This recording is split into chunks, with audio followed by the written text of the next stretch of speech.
man ata pinindot kanina. Nakapula ba ka kanina? Ngayon ang pinindot yun. Di ba ganito ang nakabidyo? Yan, nakabit dyan. O kanina hindi man nakabidyo. Magandang hapon, Kamanong. Ayan si Kamanong Bert. Galing Kagoray.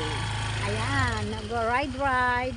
Napakagandang tanawin sa ngayong hapon na to. Ayan, ang isla ng Cagbulakaw. Ayun. Ang ganda ng panahon natin sa ngayon. Ayan, ang dagat. Napakaganda ng dagat ngayon. Medyo may kulimlim lang na, pero napakaganda ng tanawin. Yun, ang isla ng Rapu-Rapu. Rapu-Rapu Island. Yun, Albay.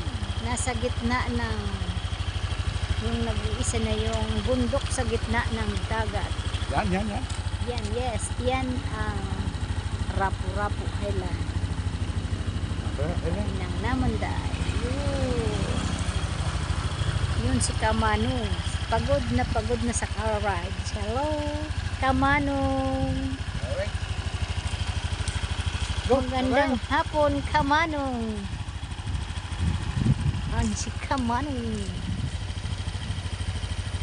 Alright. Yeah.